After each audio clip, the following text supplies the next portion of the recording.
so proudly we hailed at the twilight's last gleaming, whose broad stripes and bright stars through the perilous fight o'er the ramparts we watched were so gallantly streaming, and the rockets rocking, the bombs bursting in air, gave proof through the night that our flag was still there. Oh, say does that star-spangled banner yet wave o'er the land of the free and the home of the brave?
I want to take a few moments of personal privilege today before I pray.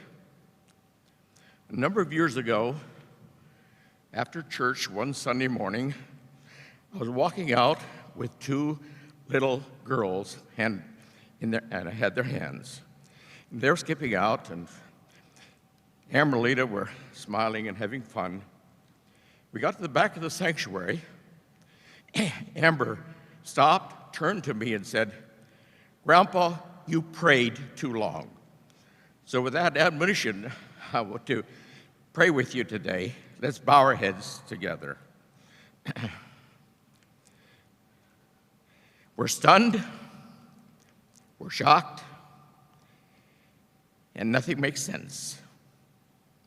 And yet you are here. Help us, Lord, today to remember those words that David penned. "Even though I walk through the valley of shadow of death, I will fear no evil, for your rod and your staff comfort me."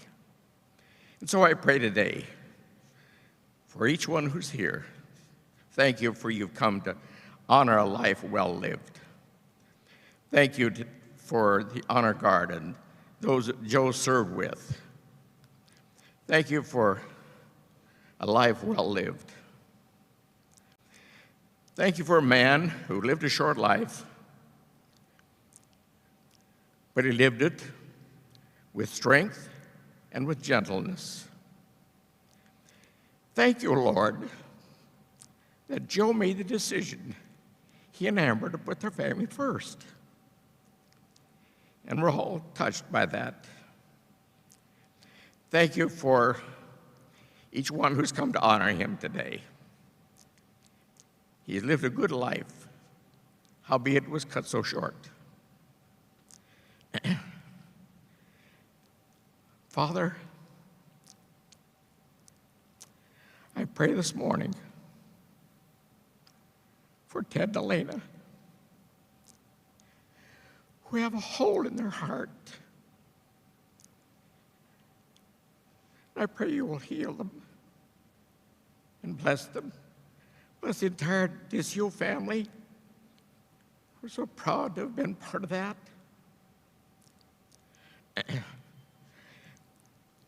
Pray also today that you would bless Amber and the Rainbow family and her extended family.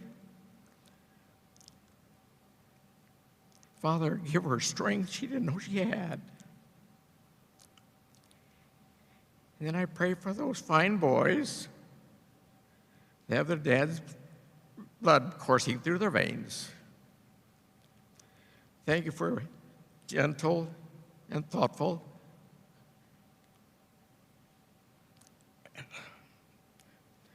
Tyson, thank you for the loving, active Trent.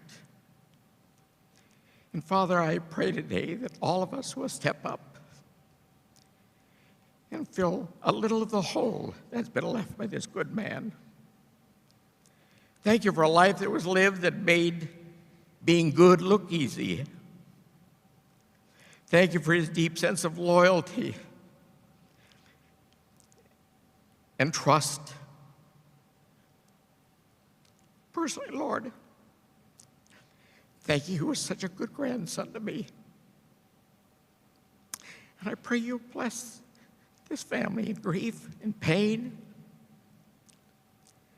Pray that each of us will step up and live a life so we can leave a legacy to those who will follow us. Amen.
Good morning. We will now begin the remembrance part of the ceremony. On behalf of the family, they thank you for being here today to pay your respects and honor Joe. Our first speaker will be Yakima Police Chief Matt Murray.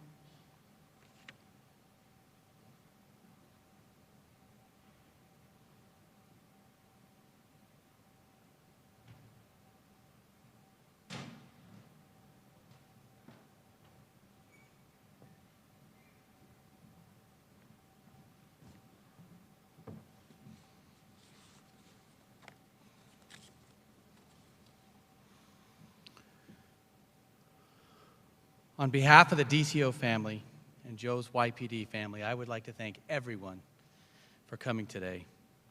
I would also like to thank everyone who has given so generously to make this event happen, to support Amber and the Deccio family, and the dozens of letters and cards expressing your condolences and love.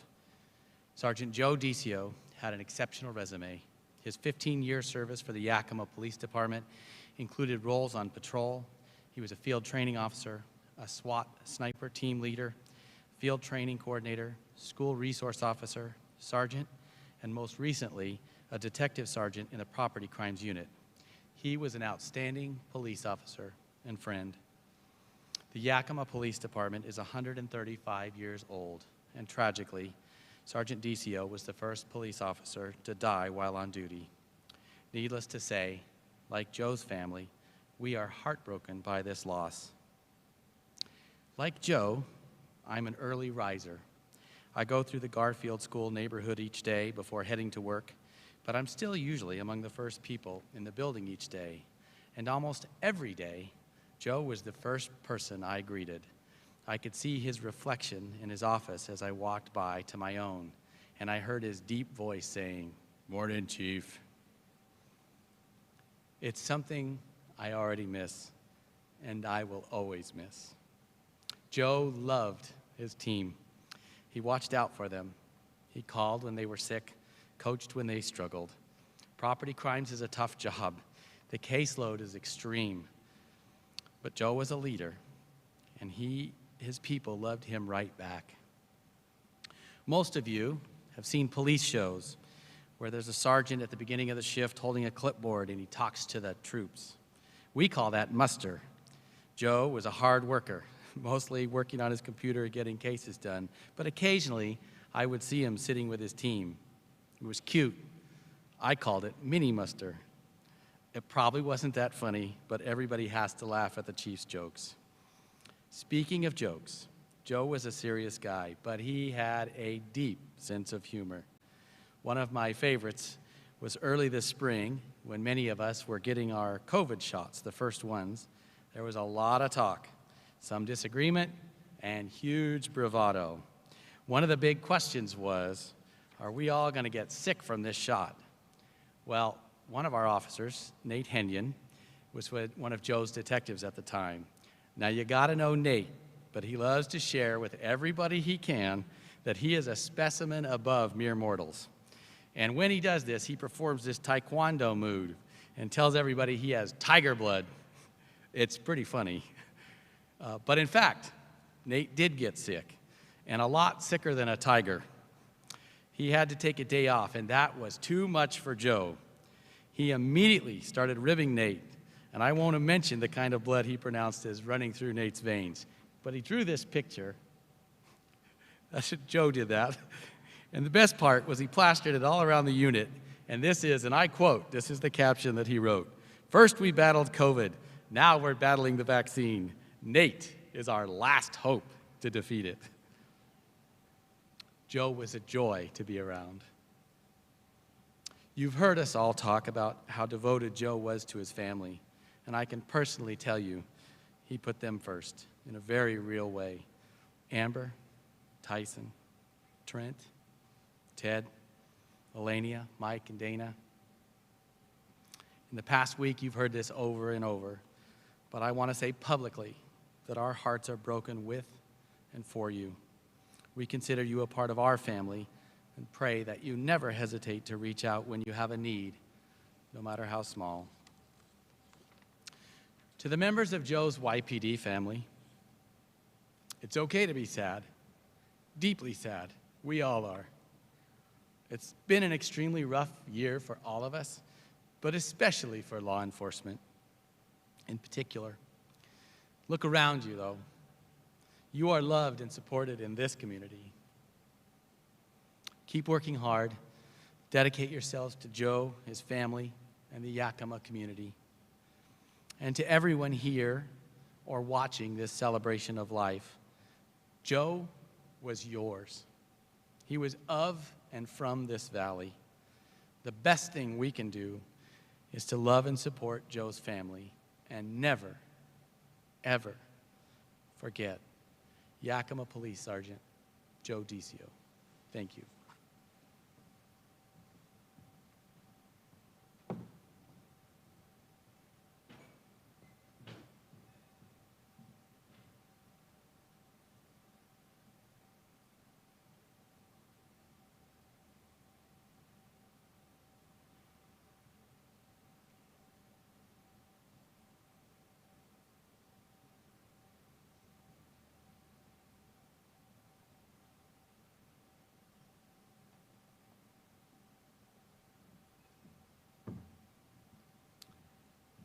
Our second speaker will be Yakima Police Department Captain Sean Boyle.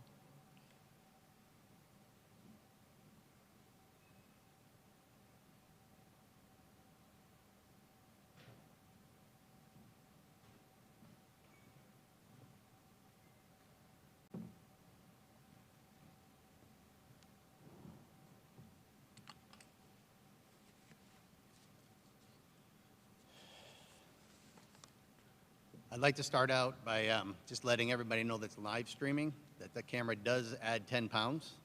And for all you young officers that believe you won't need them, I brought my readers. I did write 16 font, but it's not enough. And anybody seen my phone? I have text about this big and still need readers. So your day's coming. And we do have vision, but I refuse to use it. So I'm wearing my hat because I was told that Ira was going to make fun of my bald head. So I'll take it off before I'm done. Good morning, and I think I wrote morning, afternoon, because I didn't know what time I'd be up here, but morning to the Deccio family and members of the Yakima Police Department, fellow law enforcement officers, first responders, military personnel, veterans, as well as community members. I would like to thank the countless people and agencies who helped plan this event to honor Sergeant Joe Deccio. I would also like to thank the members of the Yakima Police Department who continue to provide professional police services as our community grieved their loss. Thank you to the Deccio family for the privilege to speak today and honor Joe. This is the part I'm going to struggle with, and then I'll start telling jokes. So I am humbled by your request and truly sorry for your loss. I want to thank you for sharing Joe with his Yakima Police Department family, and it is because of your willingness to share Joe with us, he positively impacted countless lives at our department. Throughout the city of Yakima and the Yakima Valley. Ted and Elena, you should be extremely proud of the son you raised. He served his country and our community with honor, but more importantly, he was a devoted father.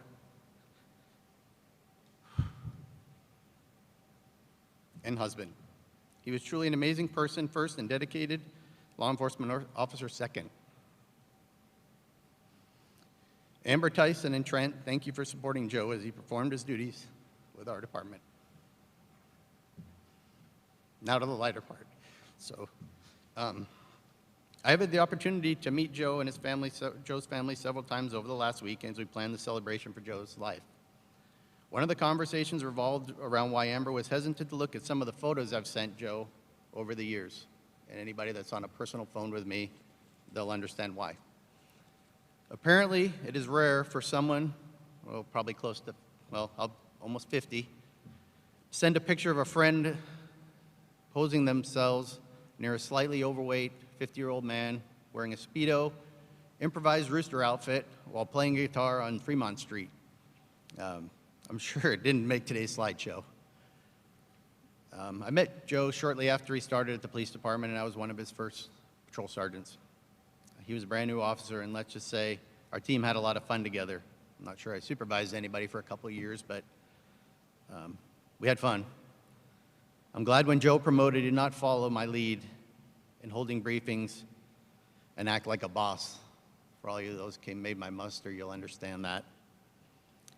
Those briefings often included pizza, Saturday Night Live videos, and a certain video Joe was particularly fond of, Blazin' Hazen.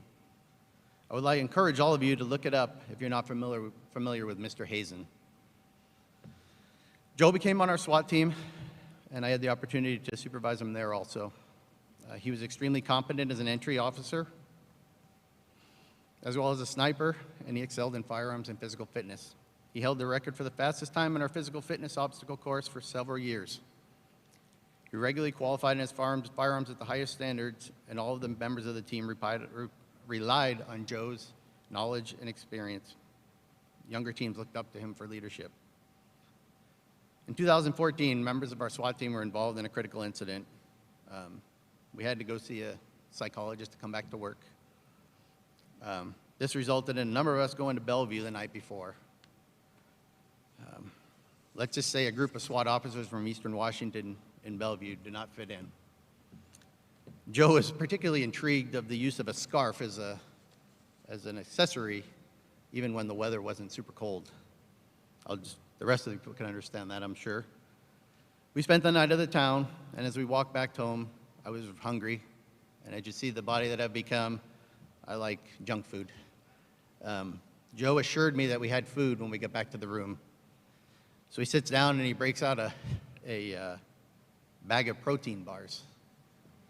Not exactly what I was looking for at 2 a.m. after a few beverages that you'd required of 21 to consume.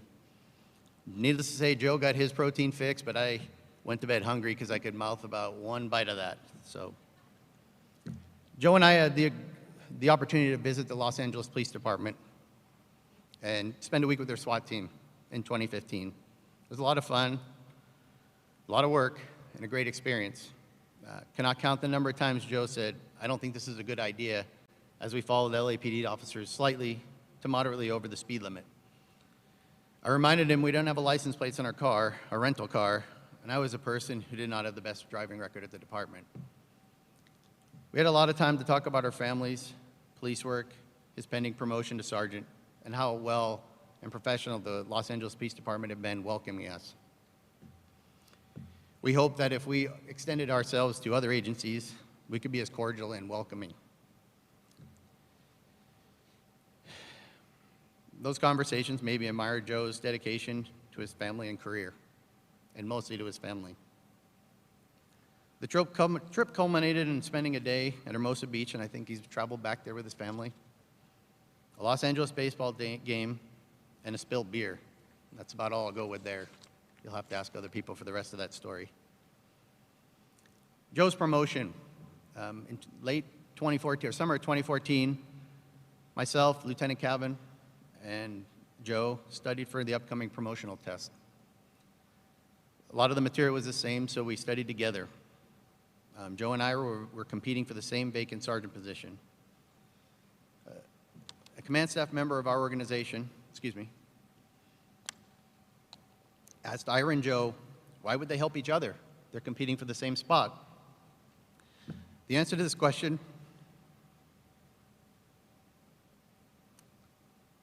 is simple to me.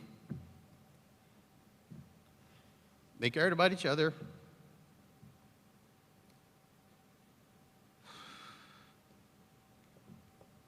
And each other's success. Ira and Joe ranked 1 and 2 on the sergeant's test that year, and they eventually both were promoted as sergeant. For all young officers, deputies, state troopers, firemen, I believe this is an example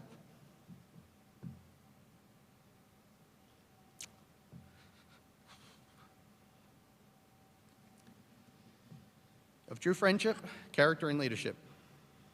You should take something from that. When Joe promoted to sergeant, he went initially to the patrol division. Sorry, I'm nervous. And I'm not going to stick to my 3 to 5 minutes, so I apologize. He moved to the special administrative sergeant in the patrol division, which is a lot of responsibility for a brand new sergeant. It was a lot of the roles I filled as a lieutenant he now had to take on. He was very organized, And I think he was a great first person that a number of our police officers sitting over here, introduction to our department. He was kind, patient, looked professional in uniform, and it reflected positively on our agency. He redid our entire FTO program and shared it with departments throughout the state. He chose to test for the detective sergeant position, moving into the property crimes. He saw this as a new challenge and an opportunity to spend more time with his family. He often spoke about having evenings free to attend sporting events with his boys and spend time with his family. When the lieutenant's test came up, I went to Joe multiple times trying to talk him into testing for lieutenant. He loved the people that work for him and the time with his family, so he chose not to.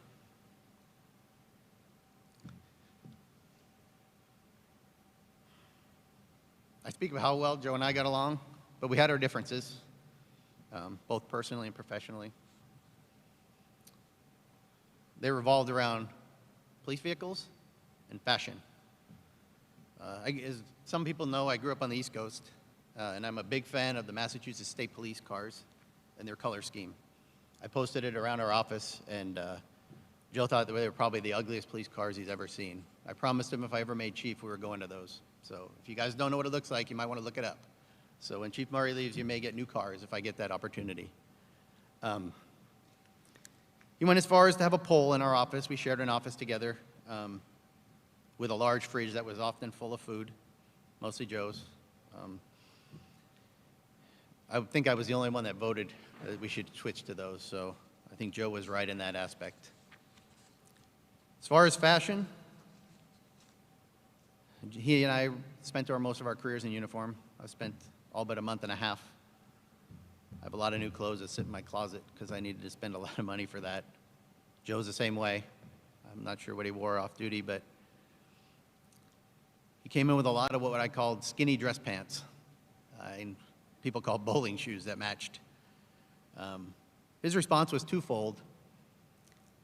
First, he said he would never ever take fashion advice from a man who wore pleated corduroy pants to a Christmas party, even though I advised they were in fashion at the time. The second part had to do with Costco, and I get a lot of rewards from Costco, and I spend a lot of money there, but the majority of my clothing comes from Costco. So Joe said he refused to do that, but in confidence, he did let me know that he and Amber had bought some, and I put big, bold some, clothes that were for comfort and not for style. Clearly, I had started to rub off on him.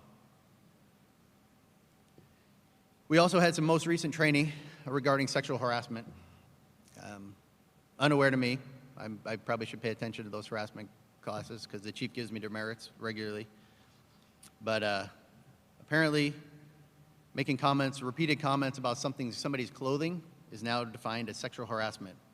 So I'm here to self-report to the chief that I regularly sexually harass Joe Deccio.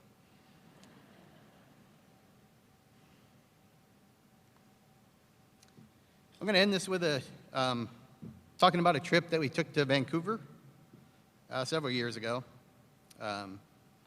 We went over the border. Once we parked the car, there wasn't a lot of time that we weren't in a tavern or somewhere else.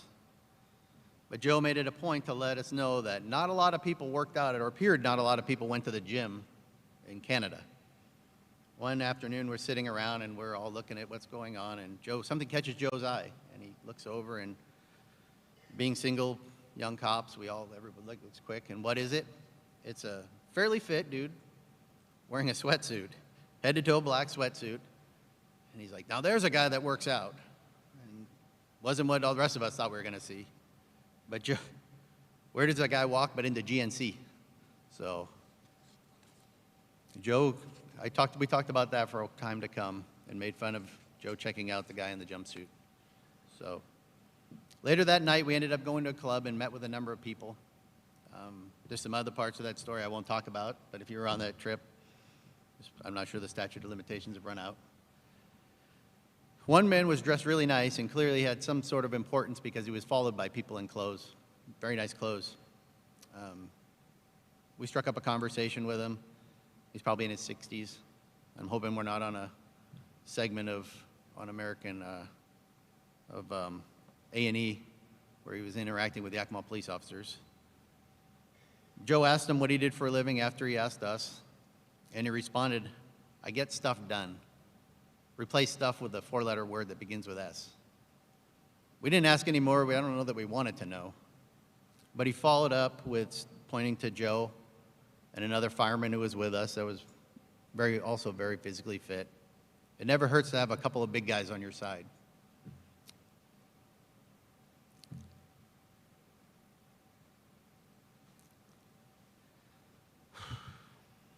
Joe was always on our side.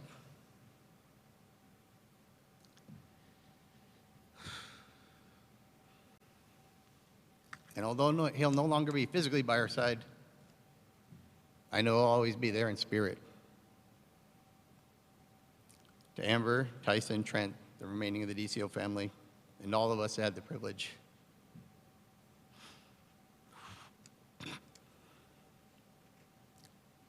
To call him a friend.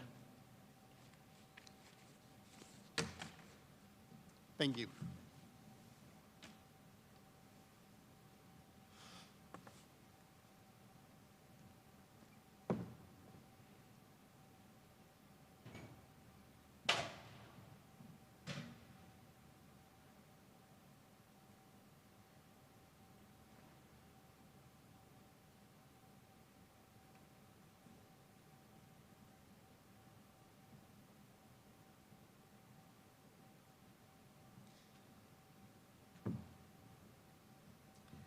Our third speaker today will be Joe's brother from Wapato Police Department, Sergeant Mike Deccio.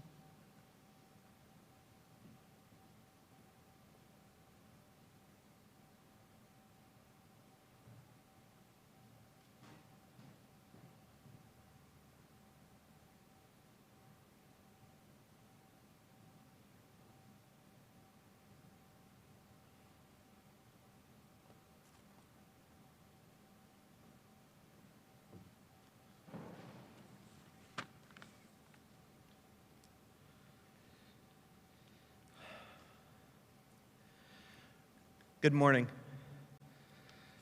I'd like to thank you all for coming today and helping us celebrate the life of my brother, Joe Deccio.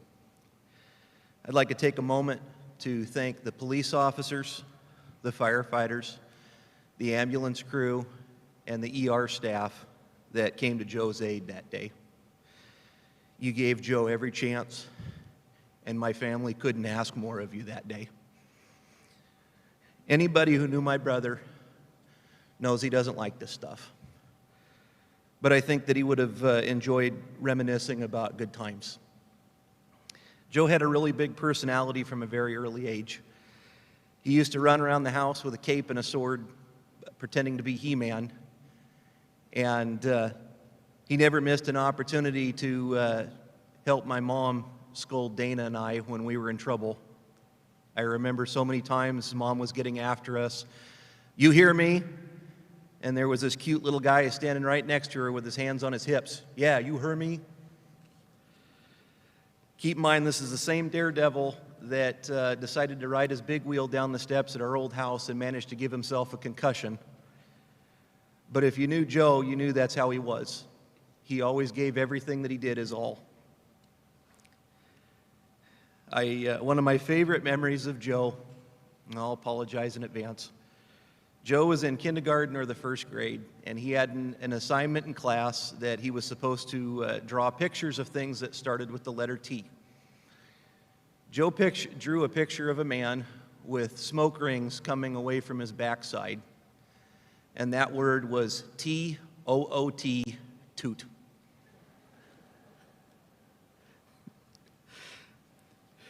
Joe went through considerable effort to scare his big sister. One time he actually went through the time and effort of spider climbing his way up the hallway with the lights off, waiting for Dana to walk by to use the bathroom. And she did, and he jumped down and he scared her, and she screamed and cried and she ran into the bathroom. And the worst part of that story is that when she came back out of the bathroom, he did it a second time. And if that wasn't enough, there was a different time, and I have no idea how long he was laying in wait underneath her bed, but he waited for her to walk up to the foot of her bed and reached out and grabbed her ankles. To be fair, it could just be that he just wanted to make sure that your lungs were working, because it sounded like they were working just fine.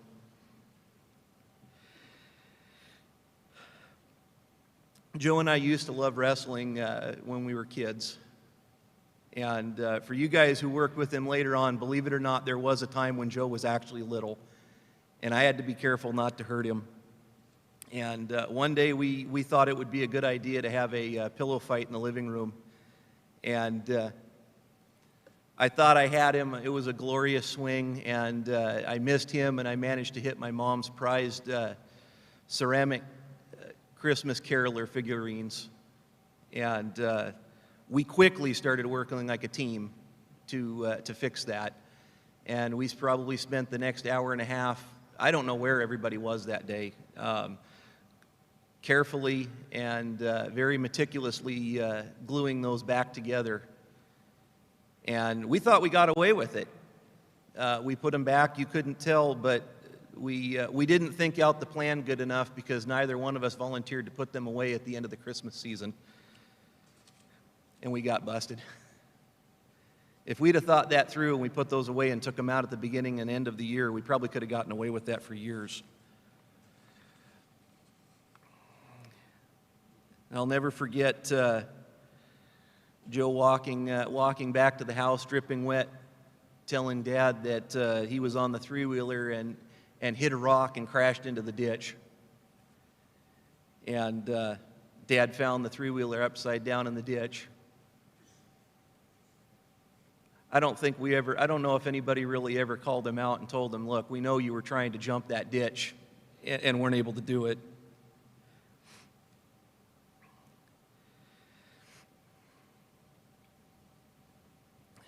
The summer after Joe graduated high school, I remember he came home one day and he was telling me about this girl that he met. And I could tell he was really excited. And I'd never heard him talk about a girl that he ever met before. Obviously, Amber, I'm talking about you. I still think of him as Joey. Joe joined the Army National Guard and went to boot camp at Fort Knox, Kentucky.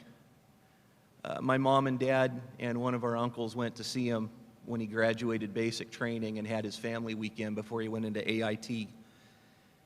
And Amber, I have to tell you, he was so excited to talk to you. I had a brand new cell phone, and back in the day, we had to pay an awful lot for minutes. I let him burn a lot of minutes that weekend to call you because I knew he wanted to talk to you so bad. I think it was pretty clear to everyone that you were the one for him.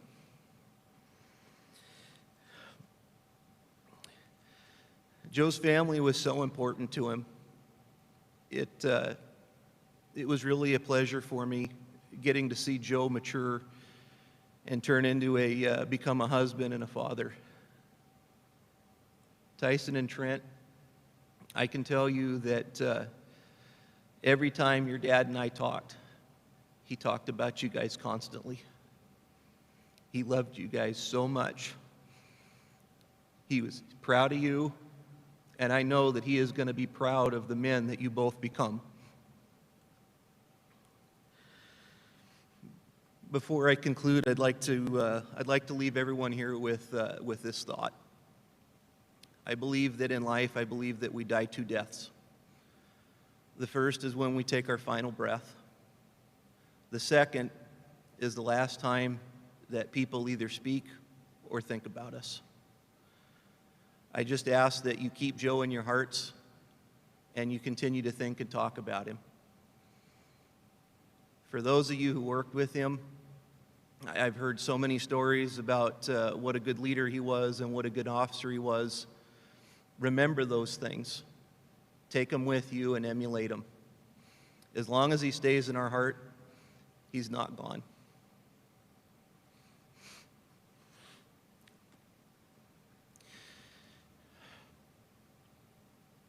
Joe, I'm going to love you, or I love you, and I'm going to miss you.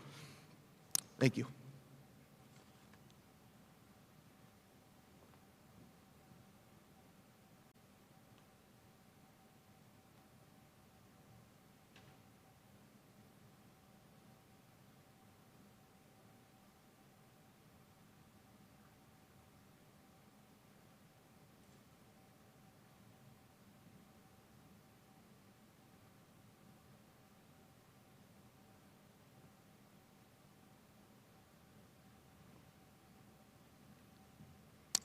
Our final speaker will be Yakima Police Lieutenant Ira Cavin.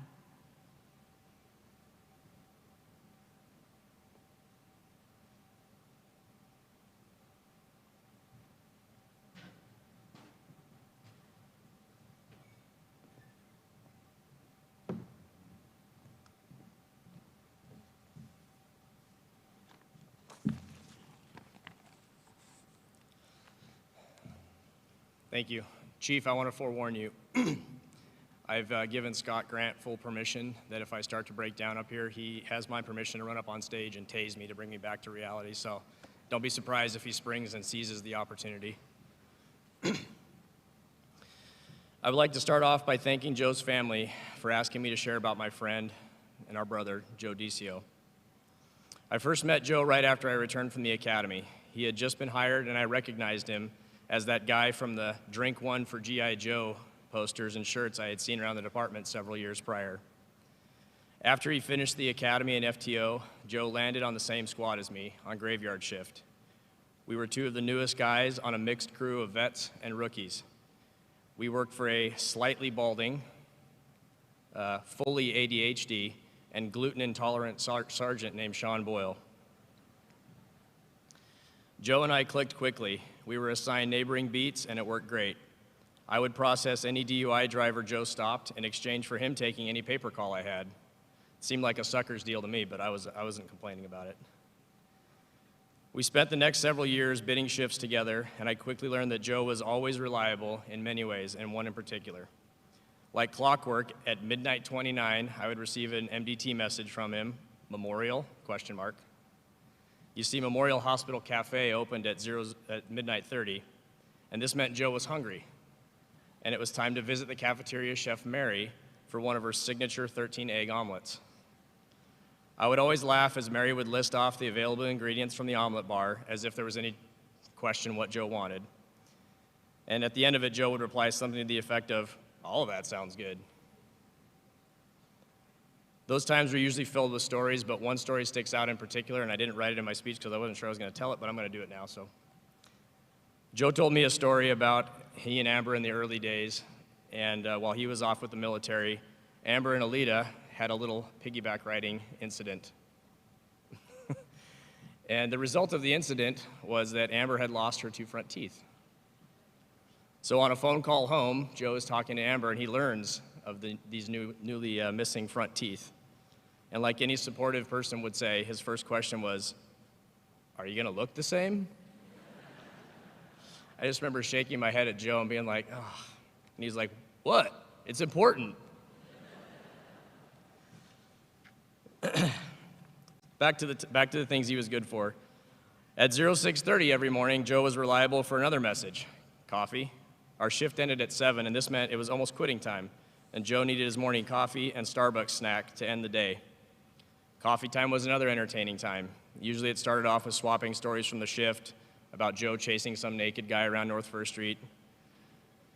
He would then follow up by asking me if I had any fun trips or vacations planned, and then it usually ended with him either showing me a video on his fancy phone or talking about the latest way his son had parkoured off the living room furniture and ended up with his newest set of bruises. That is, however, if we weren't interrupted by one of Sergeant Boyle's patented 15 minutes before shift is over, occupied stolen vehicle pursuits. Joe was reliable in other ways other than meal times, too. I quickly learned that he was a guy who was calm under pressure and was rock steady as a backup. If a bad guy ran or wanted to fight, I had this patented move where I would just jump on their back like a spider monkey and keep them busy long enough just for Joe to show up so he could water boy them into custody. Joe's eyes would light up like a kid on Christmas morning as soon as some suspects started giving us signs they wanted to fight, and it never ended well for them. When I was accepted onto the SWAT team, I was able to see Joe's strength as a tactical thinker and a problem solver. His competitive nature also came out during our signature SWAT PT games, such as combat soccer, combat flag football, and combat dodgeball. He was a natural leader, and he inspired others, including me. When things got bad, and they did several times, Joe was the guy I was happy was in the stick with us. As you heard mentioned before, when it came time to test for sergeant, Joe and I both studied together with Boyle at his house. Some people were confused why we would study together when we were both competing for the same spot. The answer to us was easy. We both agreed that either of us would work for each other without hesitation. When the test results were posted, I had earned the #1 spot, beating Joe by 0.2%, a fact that I liked reminding him of quite often. In 2014, our chief instituted a leadership training program which consisted of several one-week-long courses held across the U.S. in various locations. Joe and I seized the opportunity and carefully looked over the course lists and selected the most obvious location, Florida. Why Florida? Because it had a beach. It was on these trips that Joe and I learned that we each shared many of the same ideals on leadership. We talked about how a leader is judged not by their successes, but by the successes or failures of the people that they supervise and lead. And that was a motto that we carried on through all of our supervisory roles following. We would spend the days in class, the afternoon with some sort of run or PT on the beach that Joe had cooked up, and then the evening at a local brew pub.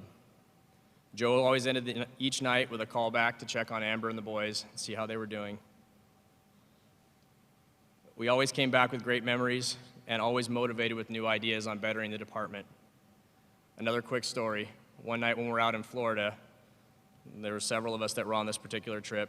We came back, and we came up with the bright idea at 2 o'clock in the morning to sneak into the hot tub at the pool, or at the hotel. We're all sitting down there, and we may have snuck a few adult beverages down with us, but not Joe. I look to my right, and sitting next to me is an adult man in a hot tub eating tuna fish out of a foil packet. I was like, "What are you doing?" He's like, "What? I needed a snack." On another particular trip, and Amber will remember this one, to Scottsdale, Arizona, Amber came down and joined us for the last few days of the course. This was Amber's first experience running on what is commonly known around the department as Ira time. If you aren't aware, Joe and Amber are just a tiny bit OCD when it comes to planning things. Me, on the other hand, I tend to live life a little less restrictive and more adventurous when it comes to schedules. On the morning of our flight home, I confidently assured Joe and Amber that checking into the Phoenix Sky Harbor Airport 1 hour before our flight was plenty of time.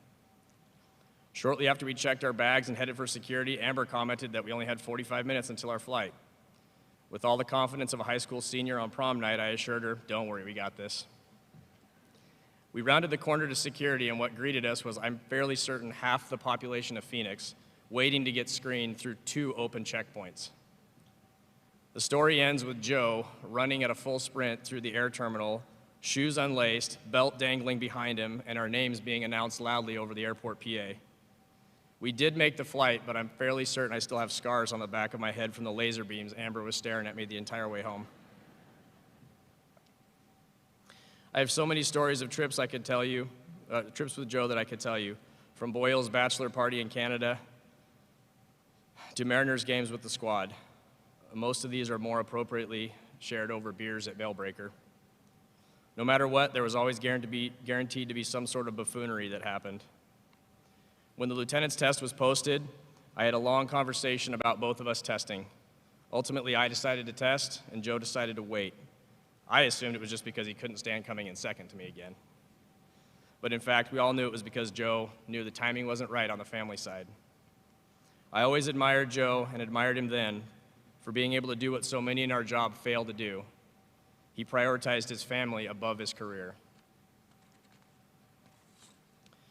After I promoted, I still relied on Joe for guidance and for counsel. Our officers were 30 feet apart, and whenever I was facing a difficult decision or I just needed to vent, I would find myself in Joe's office.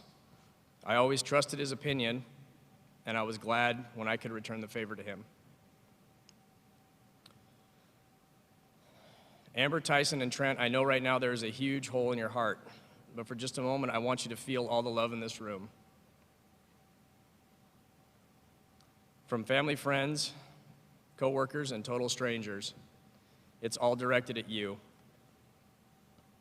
While it can't match Joe's love for you, hopefully in some small way, it will help to fill that void, even if only for a moment. This room is a testament to Joe's life, his life in service, service to his country, service to his community, and devotion to his family. Amber, you told me that Joe always told you in a crisis you have to focus on doing one thing at a time, and that's what we have to do now. Brothers and sisters in law enforcement, we have to carry on the mission, put one foot in front of the other, and focus on carrying on for Joe. I will miss my friend, but I will carry the lessons he taught me and the memories we shared for a lifetime. Thank you.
I will close us in prayer.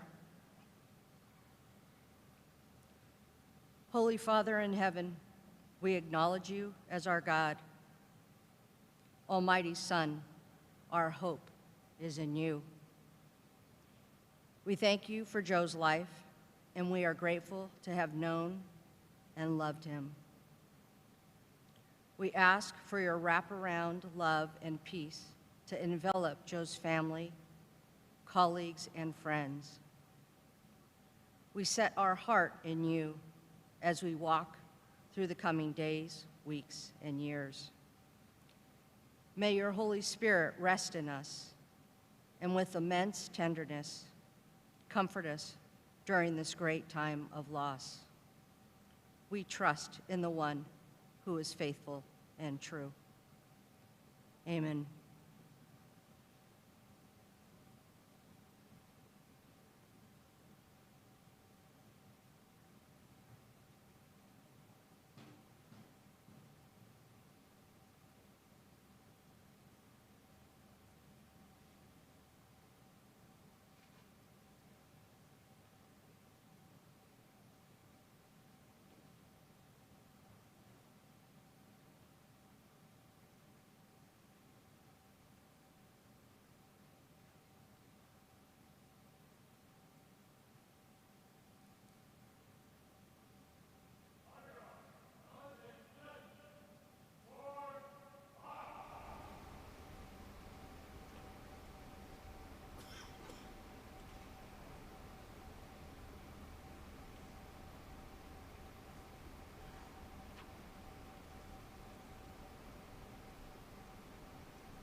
Ida 28 status. Ida 28 status.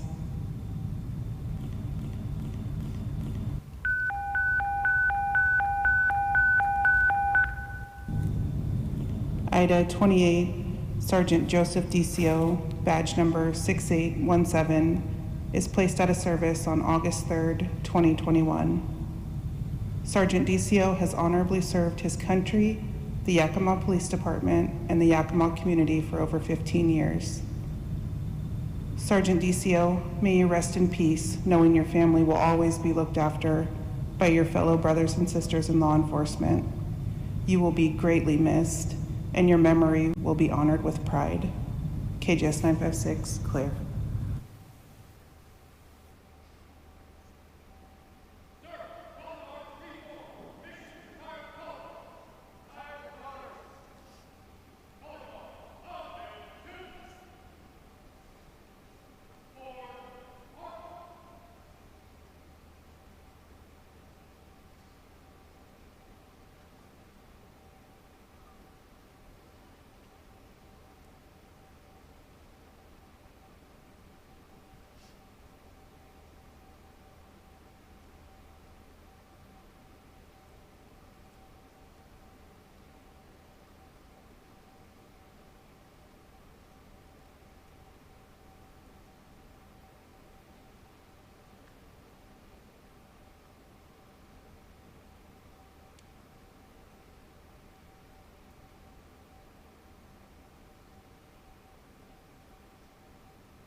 Ladies and gentlemen, this concludes today's ceremony.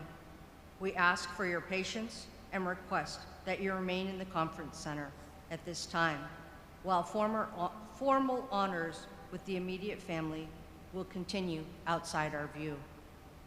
At the completion of the formal honors, the audience will be dismissed. We anticipate this will take about 15 minutes. Immediately after the dismissal, the family wishes to extend an invitation to a reception to their family and the Yakima Police Department. Again, thank you for your patience.